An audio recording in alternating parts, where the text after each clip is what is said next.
হ্যাঁ হ্যাঁ, তুই পেঁয়াজগুলো ট্রাক থেকে নামা। আরে বড় পেঁয়াজ আর ছোট পেঁয়াজগুলো আলাদা কর।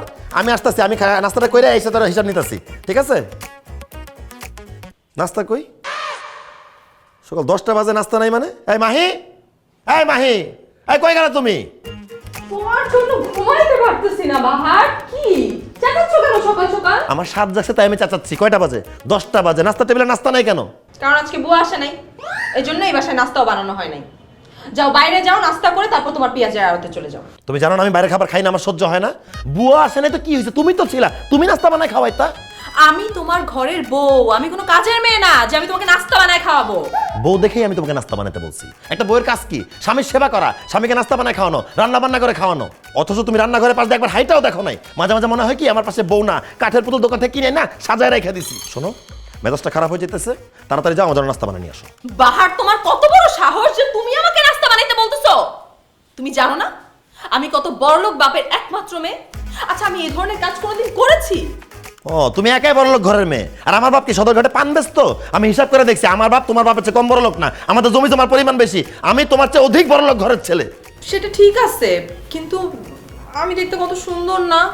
আচ্ছা, আমি যদি রান্নাঘরে গিয়ে রান্না করি তাহলে আমার হাত কালো হয়ে যাবে না? ও, তুমি একাই সুন্দর আর আমি বান্দর না? আমি যে স্মার্ট আর হ্যান্ডসাম, তোমার সাত কপালে ভাগ্য এরকম স্মার্ট ড্যাশিং হ্যান্ডসাম হাজবেন্ড পাইছো। যাও, কথা না বাড়ায়, আমার মেজাজ খারাপ হয়ে যাচ্ছে। নাস্তা বানিয়ে নিয়ে আসুন, খাবো। আমি রান্নাঘরে গিয়ে হাঁড়ি পাতিল নাড়াচাড়া করব? সেটা আমার পক্ষে সম্ভব না, কারণ আমি একটা শিক্ষিত মেয়ে, গ্রাজুয়েশন কমপ্লিট করা মেয়ে। আর তুমি চুপ করে আছো কেন?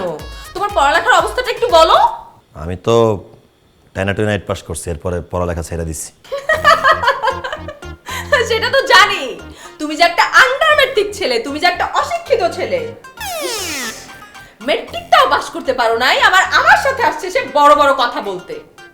তোমার না শুধু, তোমার 14 গোষ্ঠীর 7 কপাল যে আমার মতো একটা গ্রাজুয়েশন কমপ্লিট করা মেয়ে তোমরা বউ হিসেবে পাইছো।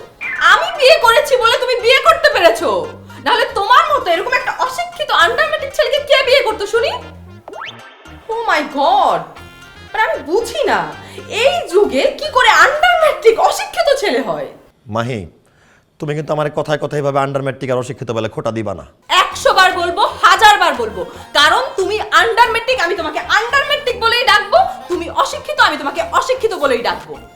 তোমার সাথে আমার হাইট ম্যাচ হয় কিন্তু স্ট্যাটাস ম্যাচ হয় না, কারণ তুমি অশিক্ষিত, আমি শিক্ষিত। আমি গ্রাজুয়েট আর তুমি আন্ডার ম্যাট্রিক। আর বাস, অনেক হয়েছে। তোমাকে কাটা ঘায়ে আর লবণ দিতে হবে না।